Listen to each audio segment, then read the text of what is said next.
Hello children, how are you? Today we will start Hearts and Hands, a amazing story of O. Henry. O. Henry is a great story writer, especially short stories.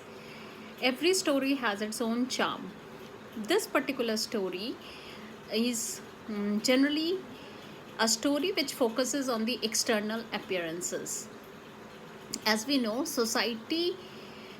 in a society, we generally concentrate on the external appearance of a person. Even though Mr. Easton is a convict, he is successful in putting on the air of a marshal so as not to embarrass himself in front of Miss Fairchild, who is an old acquaintance of Mr. Easton. So let's start over Hearts and Hands. At Denver, there was an influx of passengers into the coaches on the eastbound B&M Express. In one of the coach, there sat a very pretty young woman dressed in elegant taste and surrounded by all the luxurious comfort of an experienced traveler.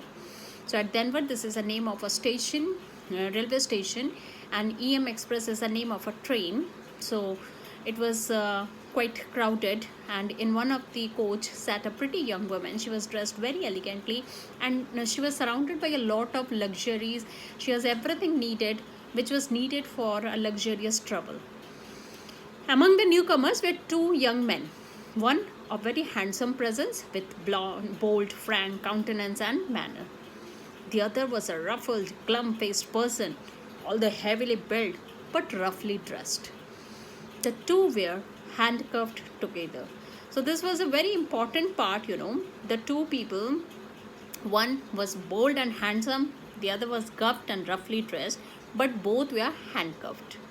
So as they passed down the aisle of the coach, the only vacant seat offered was the reversed one facing the attractive young woman. Here the linked couple seated themselves, since that was the only available seat. The young woman's glance fell upon them with a distant, swift disinterest. So the woman gave them a look, but it was not at all, she was not at all interested in them. Then with a lovely smile, brightening her countenance and a tender pink tinkering her rounded cheek, she held out a little grey gloved hand. When she spoke, her voice, full, sweet and deliberate, proclaimed that its owner was accustomed to speak and be heard. But suddenly, her face was full of smile and there was a pink glow on her cheeks, and she suddenly gave her hand-gloved hand and a sweet voice came out as if she was well acquainted with the person on the other side. Well, Mr. Easton, if you will make me speak first, I suppose I must. Don't you ever recognize old friends when you meet them in the West? So she only said that if you want me to speak, then obviously I will speak. But is this a custom over here that nobody speaks, you won't speak at first and it is the ladies who speak first? The younger man roused himself sharply at the sound of her voice, seemed to struggle with a slight embarrassment, which he threw up instantly. But he was, alert at the very instant, and then clasped her fingers with his left hand. It is Miss Fairchild, he said with a smile. I will ask you to excuse the other hand. It is otherwise engaged. Why was it engaged? Because it was handcuffed. Now, Fairchild hasn't seen this before, so she was a little taken aback. He slightly raised his right hand, round at the wrist by the shining bracelet, to the left one of his companion. The glad look in the girl's eyes suddenly changed into bewildered horror. Why? Because it was handcuffed. The glow faded away from the cheek. Her lips parted in vague, relaxing distress, because she never thought that the person over there could have been handcuffed. Easton, with a little laugh as if amused, was about to speak again when the other person, the rugged-looking other person, the glum-faced man who has been watching the girls' suddenly changed experience, started speaking. You will excuse me for speaking, miss, but I see you are acquainted with the marshal here. If you will ask him to speak a word for me when he get to the pen, he will do it, and it will make things easier for me there. He is taking me to Leavenworth prison. It is 7 years for counterfeiting. But that person said, please excuse me. Actually, the marshal is taking me to the prison at Leavenworth at Liverpool, and it's a 7-year imprisonment. So you better, he will tell you once you are back, he will tell you about me everything. And it's a 7-year imprisonment for counterfeiting. Counterfeiting is for, for malpractice or for fraud or anything like that. Oh, the girl was much relaxed. Now she understood that Mr. Easton was a Martian. Oh, said the girl with a deep breath and returning color. Now, once again, she was becoming normal. So that is what you are doing out here, a Marshal. Now she was rather impressed.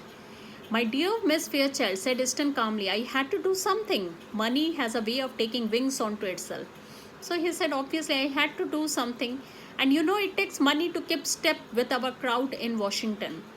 I say this opening in the West, and well, a marshalship isn't quite as high a position as that of an ambassador.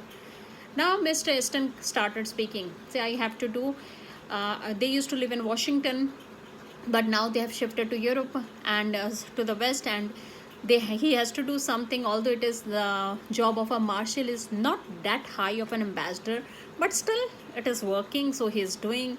So he was, somehow making up as a marshal.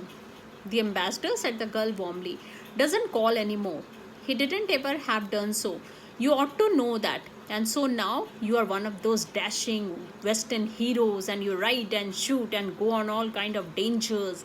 That different from Washington life. You have been missed from the old crowd. But now you are a marshal, the girl said, and you have been a dashing hero going after the, villains and catching them, criminals, and your life is full of risk. So, but you are missed among the old crowd. That means we old friend do miss you.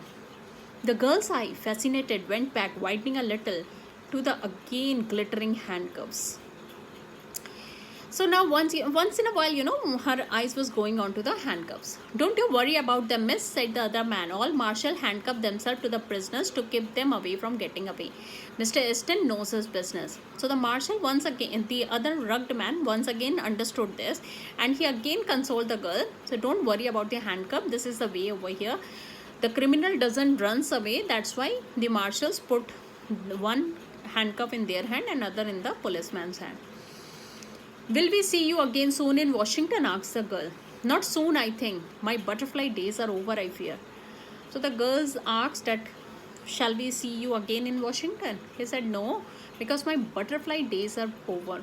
See, this line is very important. This phrase is very important. My butterfly days, that is his days of independence, are over.